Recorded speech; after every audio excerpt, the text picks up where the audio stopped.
Welcome to daily current affairs 365। आज हम लोग बात करेंगे prime minister Modi's visit to Japan. ये अगस्त में गए थे।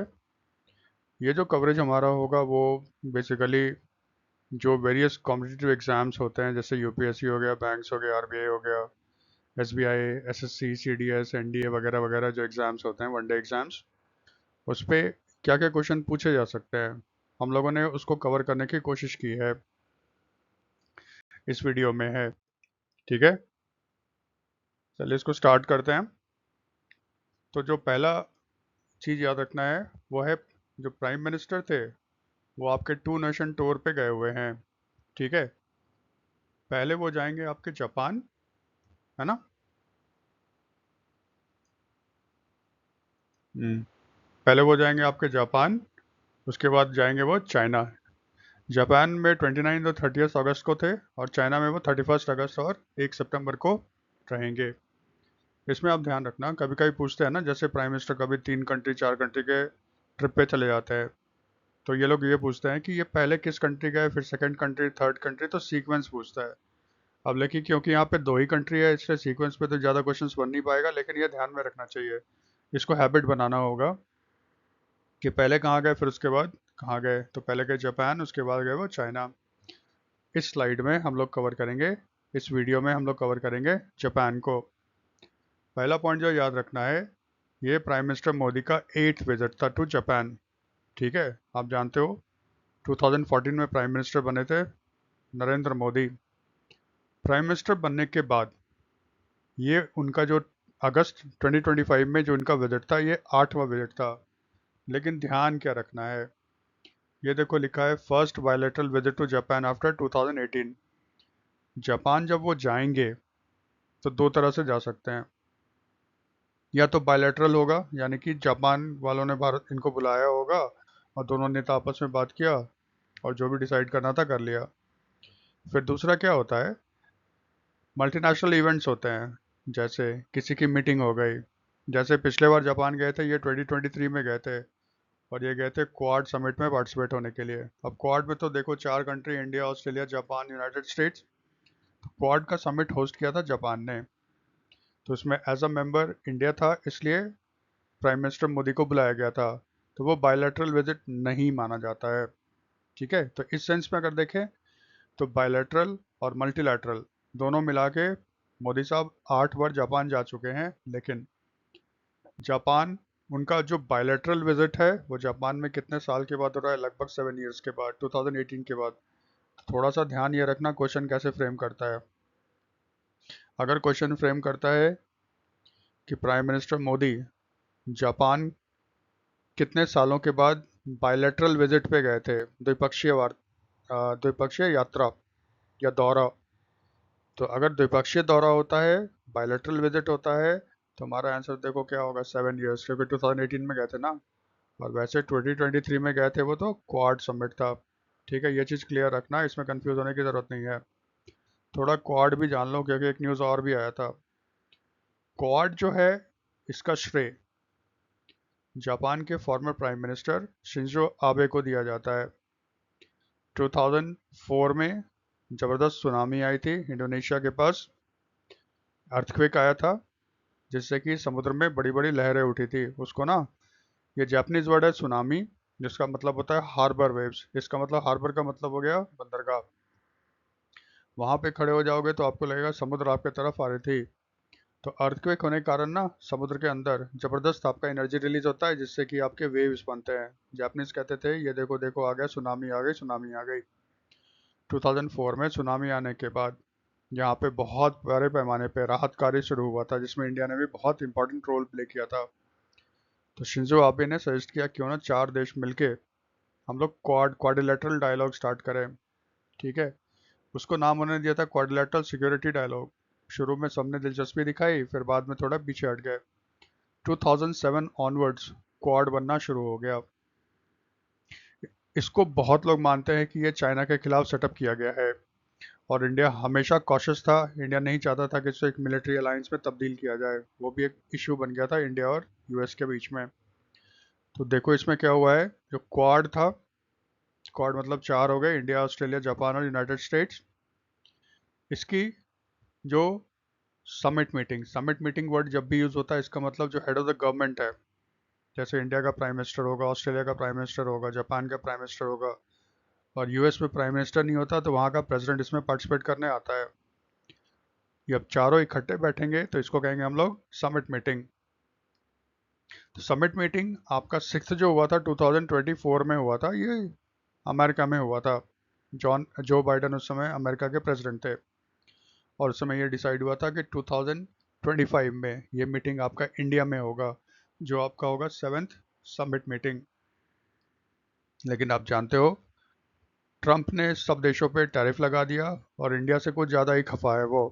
इंडिया पे 50% का टैरिफ लगा दिया उन्होंने, और उनको शिकायत ये है कि इंडिया ने हमारा नाम नोबेल पीस प्राइज़ के लिए क्यों नहीं प्रपोज किया है। ठीक है, तो आज ही ये खबर आ गई कि डोनाल्ड ट्रंप इंडिया में क्वाड मीटिंग में नहीं आने वाले हैं। तो अब देखो क्वाड का समिट मीटिंग होता है या नहीं होता, अभी कुछ क्लियर नहीं। तो थोड़ा ये न्यूज़ है, इसलिए थोड़ा सा ना क्वाड के बारे में बता दिया।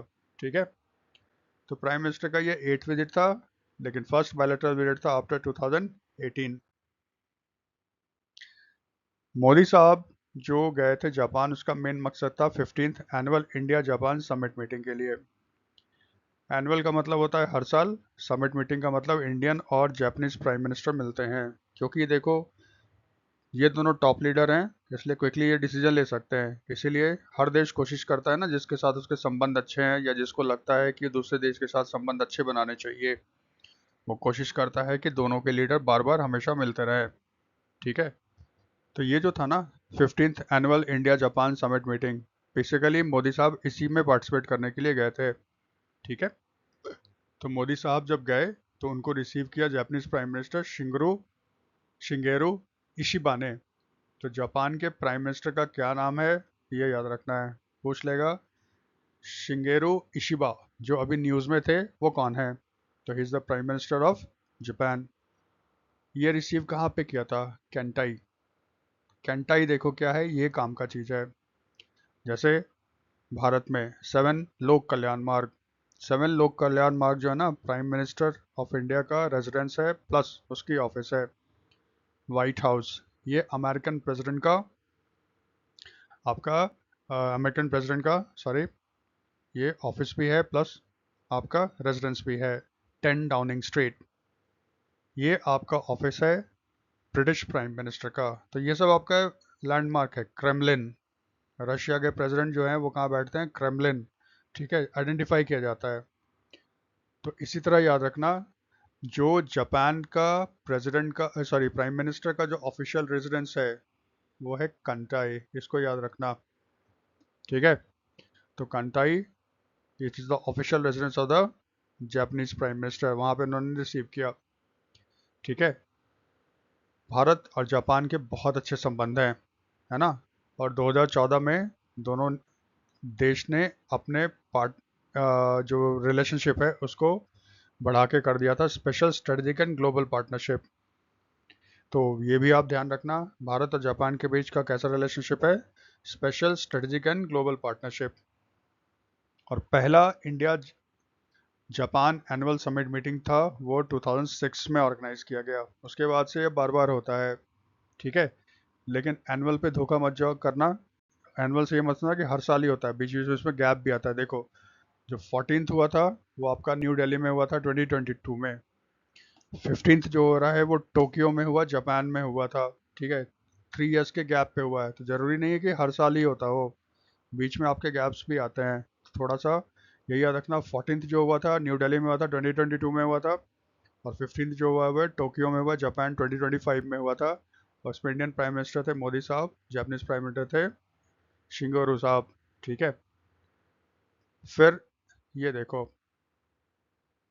दोनों नेता बैठे, उन्होंने बात की होगी इंडिया जापान रिलेशनशिप के बारे में, रीजनल इश्यूज के बारे में, और फिर ग्लोबल इश्यूज के बारे में।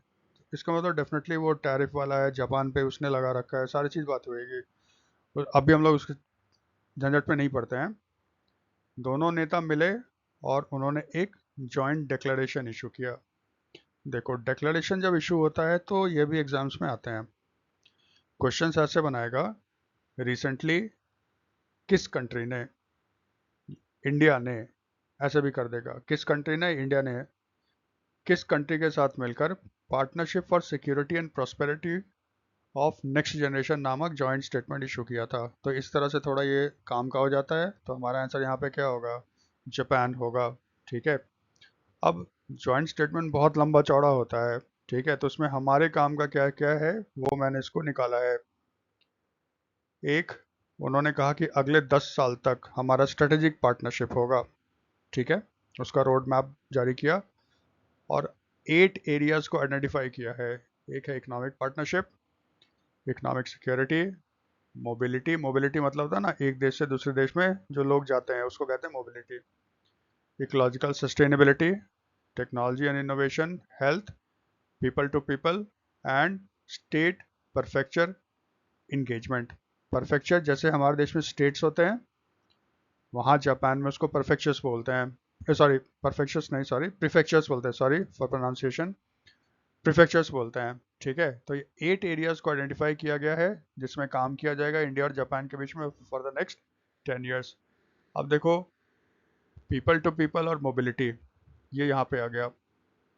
दोनों देश कहते हैं कि हम लोग अगले 5 साल में 5 लाख लोग इंडिया से जापान जाएंगे, जापान से इंडिया आएंगे, यानी कि इंडिया जापान जाएगा, जापानीज इंडिया आएगा, मिला के कितने हो गए, 5 लाख लोग होंगे। ये दोनों ट्रेवल करेंगे। और इसमें सबसे इंपॉर्टेंट बात क्या है, 50,000 skilled and semi skilled personal from India है वो जापान जाएंगे। देखो जापान में क्या है, जापान दुनिया का अभी, ठीक है, अगर आईएमएफ की बात माने तो फोर्थ, इंडिया की माने तो फिफ्थ। ठीक है, जापान एक बहुत स्ट्रॉन्ग इकॉनमी है, टेक्नोलॉजिकल बहुत आपका एडवांस्ड है कंट्री वो। लेकिन जापान के साथ प्रॉब्लम क्या है, उसका पॉपुलेशन नहीं बढ़ रहा है, उसके पॉपुलेशन इनफैक्ट घट रहे हैं, बूढ़े लोगों की संख्या बढ़ रही है। इसीलिए देखो जापान चाइना में बहुत इन्वेस्टमेंट किया है ताकि इसका फ़ायदा चाइना को मिला है।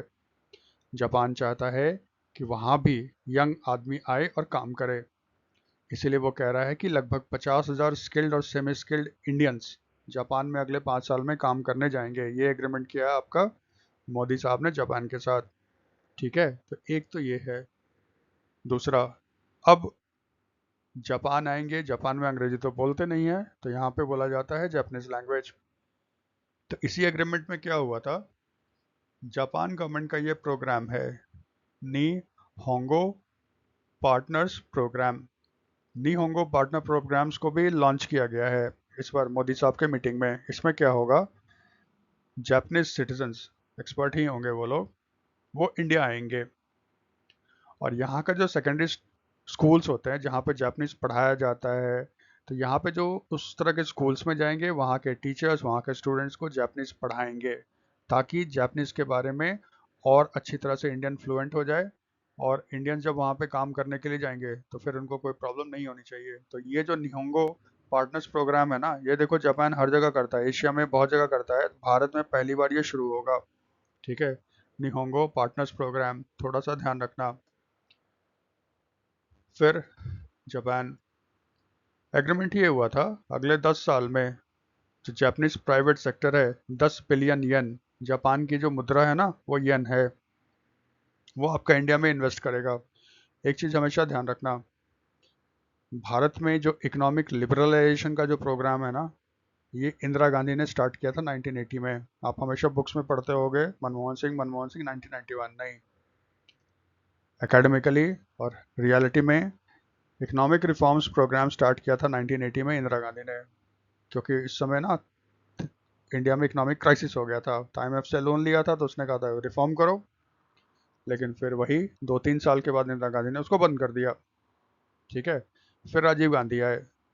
राजीव गांधी चाहते थे इंडिया मॉडर्नाइज हो, इंडिया एक कंप्यूटर लाने का जो क्रेडिट है वो राजीव गांधी को दिया जाता है, सही दिया जाता है।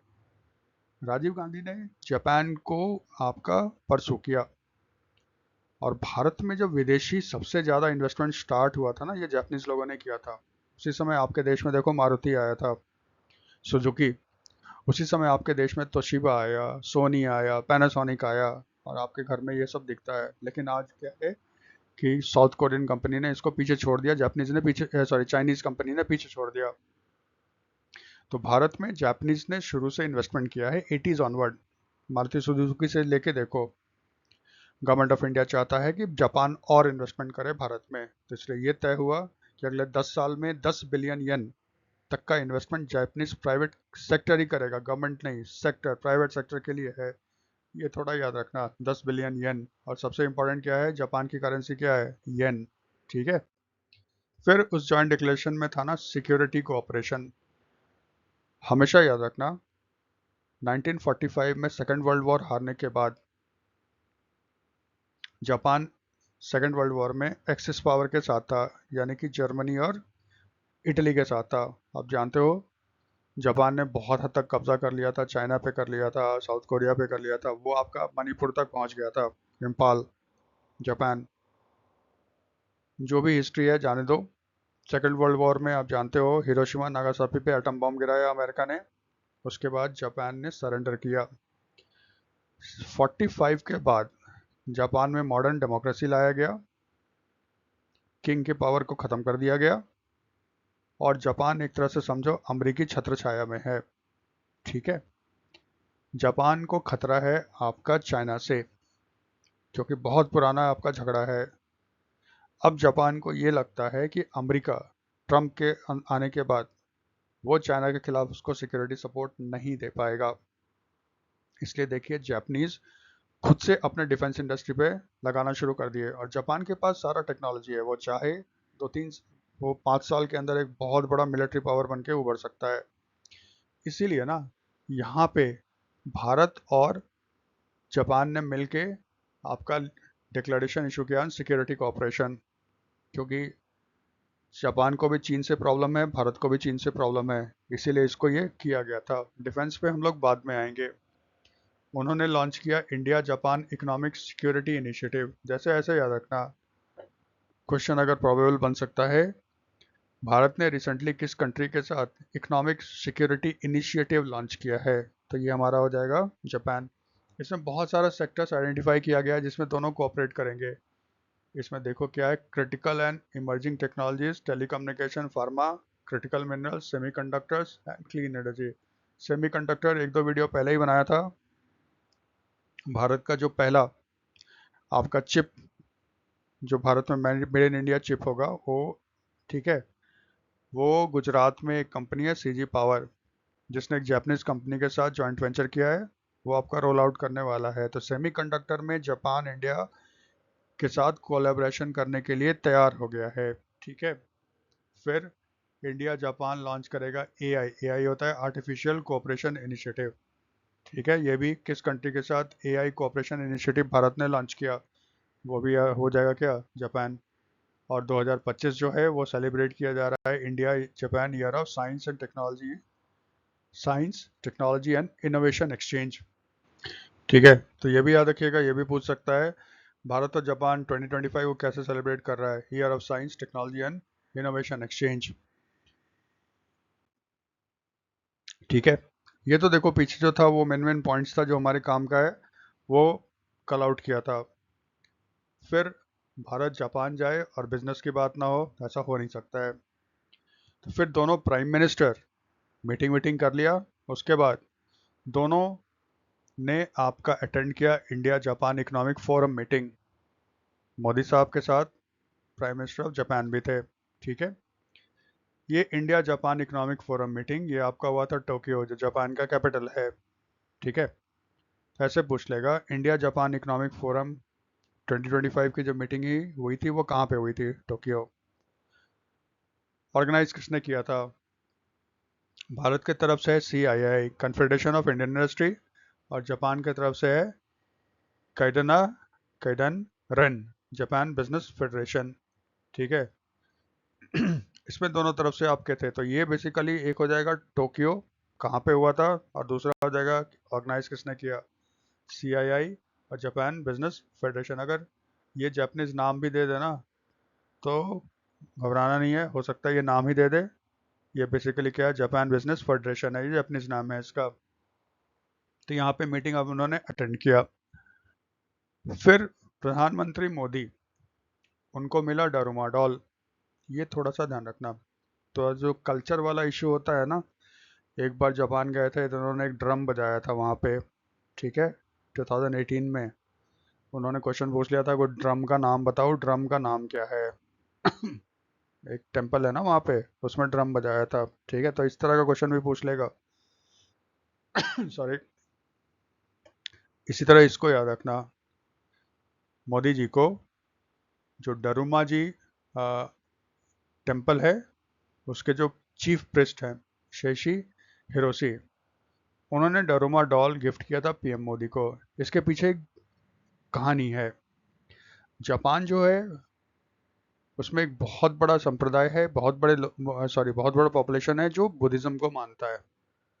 और जापान में जो है उसको कहते हैं जैन बुद्धिज्म, ठीक है। तो ये जो डॉल है ना, ये मॉडल किया गया किस पे? बोधिधर्मा पे। बोधिधर्मा कौन है भाई? बोधिधर्मा एक इंडियन साधु थे, मंक थे, ठीक है, बुद्धिस्ट मंक थे।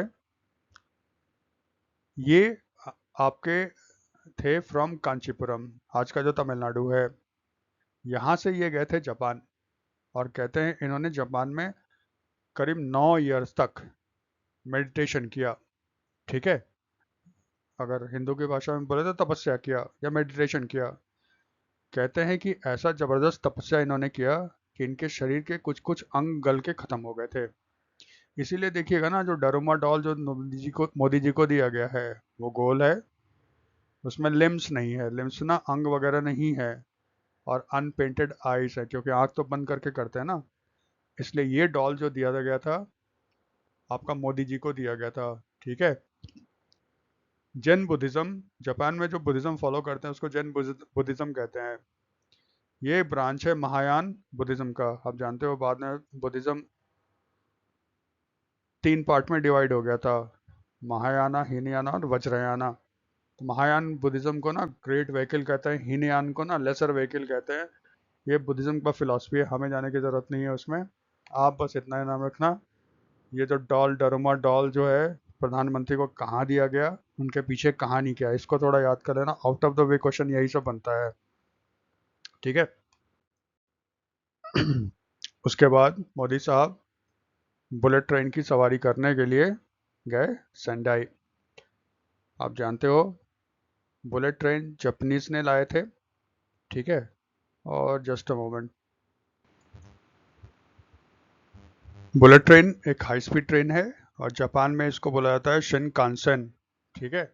तो वही शिनकानसेन ट्रेन जो है ना, वो इंडिया में आने वाला है। तो मोदी साहब क्या किए, वो बुलेट ट्रेन की उन्होंने सवारी की, और ये बुलेट ट्रेन टोक्यो से गया सेंडाई। ये जापानीज शहर है, जहाँ पे आपका ईस्ट जापान रेलवे कंपनी है, और वहाँ पे इंडियंस को ट्रेनिंग दिया जा रहा है कि बुलेट ट्रेन को कैसे चलाना है। तो दोनों वहाँ गए, और मोदी साहब इंडियन जो वहाँ ट्रेनिंग ले रहे हैं ना, उनसे उन्होंने मुलाकात भी की। इसलिए थोड़ा सा बुलेट ट्रेन के बारे में आप जान लो। One of the fastest train in the world, bullet train. Bharat और जापान के बीच एक समझौता हुआ है, जिसमें जापान इंडिया को हेल्प करेगा, सॉफ्ट लोन भी दे रहा है, प्लस टेक्निकल सपोर्ट दे रहा है, ताकि भारत में बुलेट ट्रेन स्टार्ट किया जा सके। भारत में बुलेट ट्रेन को कहा जाता है हाई स्पीड रेल कॉरिडोर, ठीक है। तो बुलेट ट्रेन को भारत में, या हाई स्पीड रेल कॉरिडोर को भारत में इंप्लीमेंट करने के लिए गवर्नमेंट ऑफ इंडिया ने एक कंपनी बना रखी है, या कह लो एक स्पेशल पर्पस व्हीकल है। स्पेशल पर्पस व्हीकल का नाम है national high speed rail corporation limited, और ये बना था 2016 में। तो high speed rail corporation limited, national high speed rail corporation limited, इसका ये ओनर कौन है? तो ये जॉइंट वेंचर है इंडियन रेलवेज का। तो भारत सरकार शामिल हुआ है इसमें थ्रू इंडियन रेलवे, और इसमें 2 गवर्नमेंट हैं स्टेट गवर्नमेंट्स की, गुजरात और महाराष्ट्र। पहला जो हाई स्पीड रेल कॉरिडोर बन रहा है, या बुलेट ट्रेन बन रहा है, ये अहमदाबाद मुंबई है। तो इसलिए देखिए, अहमदाबाद मतलब गुजरात, और मुंबई का मतलब हो गया महाराष्ट्र, प्लस इसमें शामिल है आपका government of India through Indian railway. ये जो बुलेट ट्रेन प्रोजेक्ट है, ये याद रखना, इसका टोटल जो लेंथ है 508 किलोमीटर्स है। ये दो स्टेट और एक यूनियन टेरिटरी उससे गुजरेगा। अधिकतर आप पढ़ोगे तो मतलब जनरल रहता है ना कि गुजरात महाराष्ट्र, गुजरात में नहीं। गुजरात में 348 किलोमीटर्स है। दादरा एंड नगर हवेली यूटी है 4 किलोमीटर है। और महाराष्ट्र में ये 156, इसका मतलब 2 state 1 UT, Dadra and Nagar Haveli से ये क्रॉस करेगा। ट्रेन लिंक करेगा साबरमती इन गुजरात टू मुंबई इन महाराष्ट्र, और इसमें टोटल स्टेशन कितने होंगे? 12 होंगे। गवर्नमेंट ऑफ इंडिया कहता है इसमें ट्रेन का जो स्पीड होगा वो नॉर्मली आपका 320 किलोमीटर पर आवर होगा। ये ट्रेन आपका बन रहा है, ये बुलेट ट्रेन प्रोजेक्ट है, इसलिए ये बैकग्राउंड है, इसको थोड़ा सा याद रखना आप। फिर मोदी साहब ने मुलाकात किया 16 प्रीफेक्चर्स ऑफ जापान। आप जानते हो प्रीफेक्चर्स जो होते हैं बेसिकली जैसे हमारे देश में स्टेट्स होते हैं वैसे प्रीफेक्चर्स होते हैं। 16 स्टेट प्रीफेक्चर्स के गवर्नर्स, गवर्नर्स मतलब समझो जैसे हमारे चीफ मिनिस्टर होते हैं, उनके साथ इन्होंने मुलाकात की और उनको उन्होंने कहा कि भारत में आप इन्वेस्ट करो। और इसमें यह तय किया गया कि जापान का 2 स्टेट या प्रीफेक्चर्स कंसाई और क्यूशू, वो दो वो भारत के साथ एक बिजनेस फोरम बनाएंगे जिससे कि बिजनेस पीपल टू पीपल और कल्चरल लिंकेजेस को स्ट्रेंथन किया जा सके। तो फिर प्रीफेक्चर्स कौन हो गए? कंसाई, और दूसरा कौन हो गया? क्योशो। इसके साथ एग्रीमेंट साइन हुआ है आपका बिजनेस फोरम बनाने के लिए। फिर एक न्यूज़ आया था, देखो ये ऑफिशियल स्टेटमेंट में नहीं था, ठीक है। नॉर्मली ये होता है ना, जब भी कोई बाहर वाला आपका इंडिया आया तो एक बड़े इंडियन टीवी चैनल को या न्यूज़पेपर को ना वो आपका इंटरव्यू देता है ताकि माहौल को बनाया जा सके। इसी तरह प्राइम मिनिस्टर का एक लंबा सा इंटरव्यू छपा था जापानीज न्यूज़पेपर योमिरो शिंबम। कभी कभी ये भी देखा है, आपको पूछ लेगा ना योमिरो शिंबम न्यूज़पेपर जो अभी न्यूज़ में था वो किस देश से छपता है या किस लैंग्वेज में छपता है? ये जापानीज है, ठीक है भाई, थोड़ा सा इसको ध्यान में रखना। इसी लंबे चौड़े इंटरव्यू में उन्होंने मेंशन किया था स्पेस कोलैबोरेशन। पीछे न्यूज़ उनका जो एग्रीमेंट था ना उसमें पासिंग मेंशन है स्पेस कोलैबोरेशन का। इसमें देखो क्या है, भारत का जो स्पेस एजेंसी है ISRO, Indian Space Research Organisation, और जापान की जो है उसको कहते हैं Japan Aerospace Exploration Agency, JAXA, JAXA JAXA भी इसको शॉर्ट में बोल देते हैं। 2023 में दोनों के बीच एग्रीमेंट हुआ था एग्रीमेंट हुआ था चंद्रयान 5 मिशन के लिए। इंडिया का जो लूनर मिशन है, चांद पे जो मिशन, उसको चंद्रयान बोलते हैं। तो चंद्रयान 5 जो मिशन होगा उसमें ये दोनों मिलके रहेंगे। और इसमें ना यूरोपियन यूनियन और नासा, अमेरिका का जो स्पेस एजेंसी है, वो भी शामिल है। इस एग्रीमेंट के तहत दोनों मिलके करेंगे और उसका नाम रखा है लूपेक्स। लूपेक्स का मतलब हो गया लूनर पोलर एक्सप्लोरेशन मिशन है, और उम्मीद है 2027-2028 में इसको लॉन्च किया जाएगा, ठीक है। इसमें जो रॉकेट होगा वो जापान का होगा, और लूनर रोवर वो जापान का होगा। लूनर, मून को बोलते हैं लूनर। तो प्लान क्या है, यहाँ से रॉकेट जाएगी, वो आपका मून पे उतरेगा, ठीक है। तो मून पे जो उतरेगा ना उसको बोला जाएगा लैंडर। तो लैंडर कौन बना के देगा? इसरो। फिर उस लैंडर में से आपका एक छोटा सा गाड़ी निकलेगा, वो मून के स्पेस पे ना, सॉरी सरफेस पे वो आपका ट्रेवल करेगा और जो साइंटिफिक एक्सपेरिमेंट वगैरह करना है वो सारा काम करेगा। तो रॉकेट होगा जापान का, इसरो का लैंडर होगा, और जक्सा का लूनर रोवर होगा। प्लस इसमें European space agency, European union वालों का है, और अमेरिकन जो है NASA, national aeronautics and space administration, उनके भी इंस्ट्रूमेंट्स को लिया जाएगा। और इसका मिशन का एम क्या है? To explore moon south polar region, to locate and analyse water. देखो हर देश प्लानिंग कर रहा है मून पे अपना बेस बनाने का, चाइना भी कर रहा है, अमेरिका भी कर रहा है, और इंडिया भी आपका तैयारी कर रहा है कि मून पे जाना है। मून पे तो जाओगे तभी ना जब वहाँ पे कुछ पानी वानी मिलेगा। मून का जो साउथ पोलर रीजन है बहुत ही ठंडा है और डार्क रहता है, ठीक है, परमानेंटली डार्क रहता है। और उम्मीद है वहाँ पे पानी मिलेगा। क्यों? क्योंकि ये कमाल किया था आपके भारत के चंद्रयान ने, उसने खोजा था मून पे पानी। तो थोड़ा सा जान लो चंद्रयान मिशन। लूनर मिशन जो है इसरो का, उसी को कहते हैं चंद्रयान।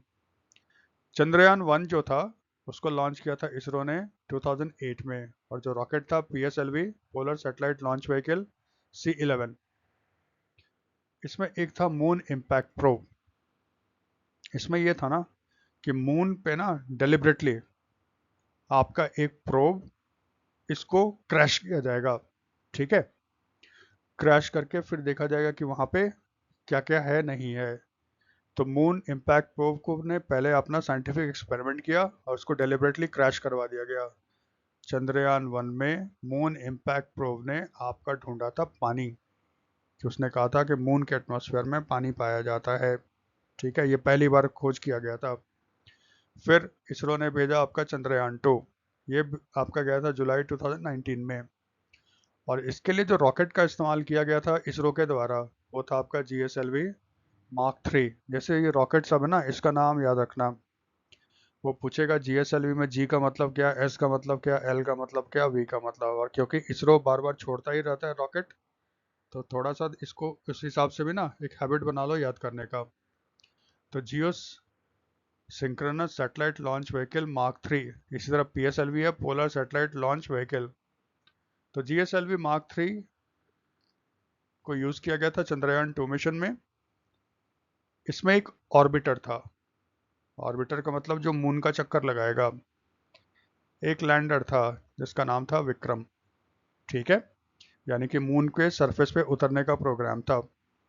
और फिर उसमें एक रोवर था जिसका नाम था प्रज्ञान जो मून के सरफेस पे आपका घूमता और जो साइंटिफिक एक्सपेरिमेंट करना था वो करता।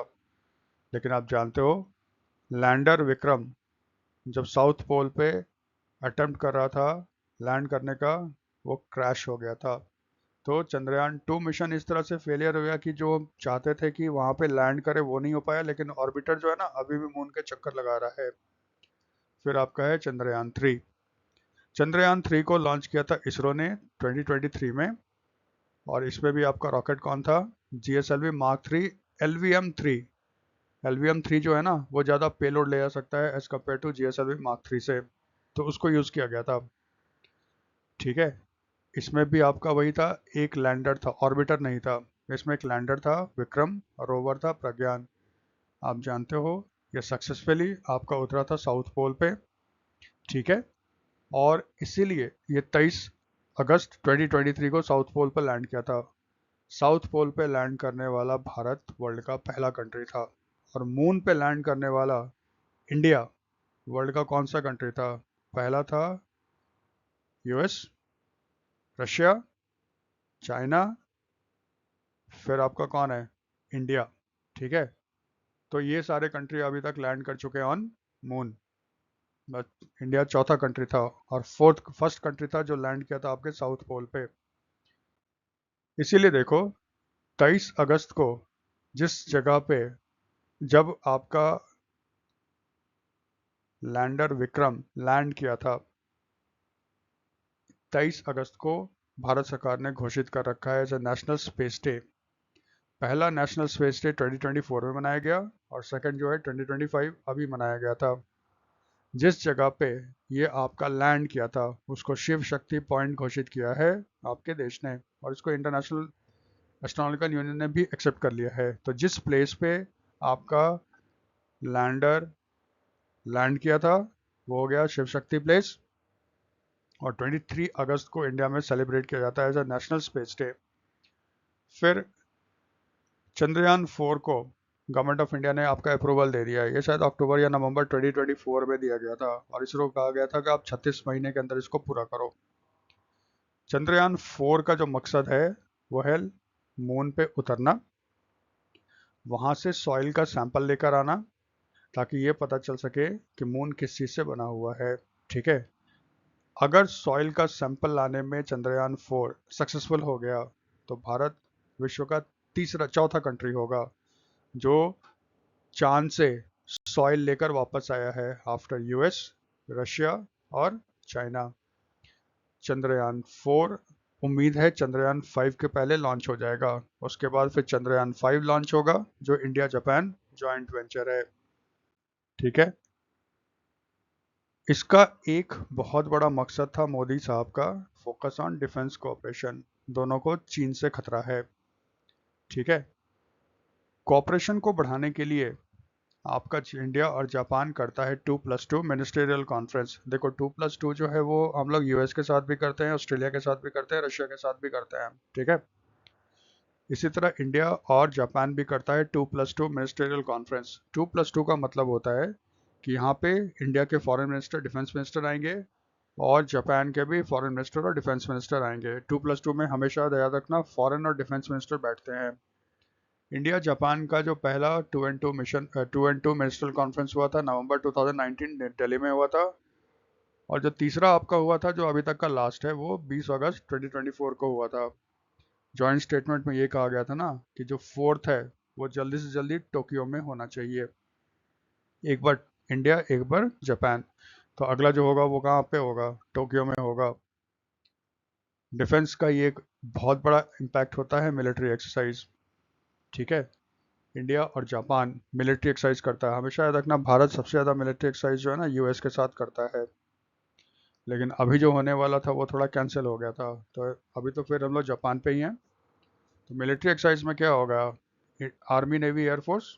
ठीक है, इंडियन नेवी और Japanese maritime self defence force यानी Japan maritime self defence force, JMHDF। याद रखना जापान सेकेंड वर्ल्ड वॉर के बाद, क्योंकि वो एक एग्रेसर कंट्री था ना चाइना पे और साउथ कोरिया वगैरह पे, इसलिए वो ना army, navy, air force word use नहीं करता है। वो यूज़ करता है सेल्फ डिफेंस फोर्स, यानी कि भाई हम आक्रमण नहीं करेंगे, लेकिन हम पे कोई आक्रमण करेगा तो ये लोग हमारी मदद करेंगे, बचाएंगे हमें। तो मैरीटाइम में इसका मतलब नेवी, तो जापानीज नेवी को बोला जाता है Japan maritime self defence force.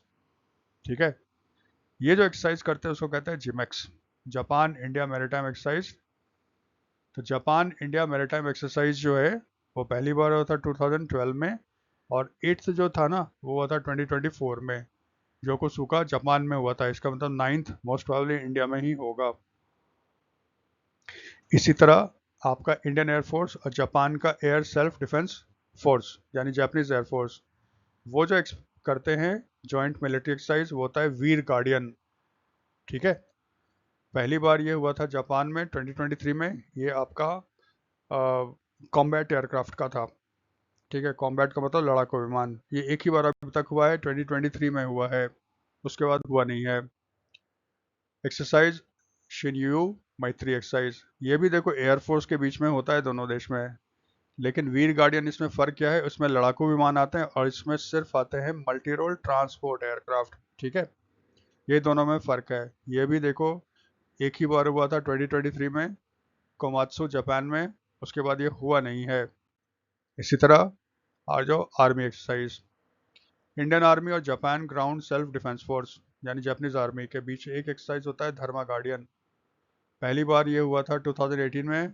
वेरिंगेट counter insurgency school है इंडियन आर्मी का, वो है आपका मिजोरम में, उसमें हुआ था। ये हर साल होता है। सिक्स्थ जो हुआ था इसी साल हुआ है, फेब और मार्च में हुआ है। ये कहाँ पे हुआ था? जापान में हुआ था। ठीक है, धर्मा गार्डियन। दूसरा मल्टीलैटरल एक्सरसाइज, इसका मतलब इंडिया और जापान दूसरे देशों के साथ मिलकर भी एक्सरसाइज करते हैं। ठीक है, तो उस तरह के एक्सरसाइज में भी जापानीज आपके पार्टिसिपेट करते हैं। जैसे नेवी की बात करो तो यह है आपका Malabar exercise. Malabar exercise Indian navy आपका एक्सरसाइज करता है, और इसके पार्टिसिपेंट कौन थे? इंडिया, यूनाइटेड स्टेट्स, जापान और ऑस्ट्रेलिया। देख लो क्वाड, ये बेसिकली बाद में क्वाड का एक्सरसाइज बन गया। ये आपका 2012 में स्टार्ट हुआ था, लेकिन जापान इसमें ये शुरू में था ना, ये इंडिया और यूएस के बीच में था। जापान ने ज्वाइन किया इसको 2014 में, बाद में ऑस्ट्रेलिया ने इसको ज्वाइन किया। और इसका जो 20th एडिशन था वो आपका बे ऑफ बंगाल में हुआ था, नवंबर में हुआ था। इसी तरह एक मल्टीलैटरल और है मिलान एक्सरसाइज। जो मिलन एक्सरसाइज है मल्टीनेशनल लेवल एक्सरसाइज है। इसको ईस्टर्न कमांड आपका एक्सरसाइज करता है, और ये कहाँ पे होता है? विशाखापट्टनम, क्योंकि ईस्टर्न नेवल कमांड का हेडक्वार्टर है आपका विशाखापट्टनम। ये दो दो साल पे आपका होता है। पहला हुआ था 95 में, और 12वां जो हुआ था वो आपका हुआ था 2024 में। ठीक है, coast guard, coast guard exercise. Coast guard भी याद रखना, ये मिनिस्ट्री ऑफ डिफेंस के अंदर आता है। इंडियन कोस्ट गार्ड और जापानीज कोस्ट गार्ड के बीच एक्सरसाइज होता है, उसको कहते हैं सहयोग काइजिन। पहली बार होता 2006 में, और लास्ट जो हुआ था 2024 में हुआ था, चेन्नई कोस्ट के पास आपका ये हुआ था। तो ये हो गया Indian navy, army, air force bilateral multilateral exercise और कोस्ट गार्ड लेवल एक्सरसाइज। थोड़ा हम लोग जानने हैं स्टैटिक जापान के बारे में। जापान, आप सब जानते हो कि एक आइलैंड कंट्री है, किसमें लोकेटेड है? पैसिफिक ओशन में, ठीक है, नॉर्थ पैसिफिक ओशन में आपका लोकेटेड है। ये 4 आइलैंड से बना हुआ है, मेन आइलैंड है इसके, होकाइडो, हॉन्शू, शिकोकू और क्योशू। सबसे बड़ा आइलैंड कौन है इसमें? हॉन्शू। जापान को निपॉन या निहॉन के नाम से भी जाना जाता है, और जापान बहुत फेमस है किसके लिए? Mount Fuji. माउंट फूजी एक डॉर्मेंट वॉल्केनो है, ये कभी कभी फटता रहता है, ठीक है, और यह जापान का सबसे बड़ा पीक भी है। जापान की कैपिटल क्या है? टोक्यो। करेंसी क्या है? येन। और प्राइम मिनिस्टर तो आप जानते ही हो, शिगेरू इशिबा। ठीक है, तो इस तरह से जो बायलैटरल विजिट्स होता है उसको कवर करते हैं, और होपफुली एग्जाम में शायद आप कुछ छूटेगा नहीं। तो अगर आपको ये वीडियो अच्छा लगता है तो आप हमें लाइक करो और सपोर्ट करो। थैंक्स।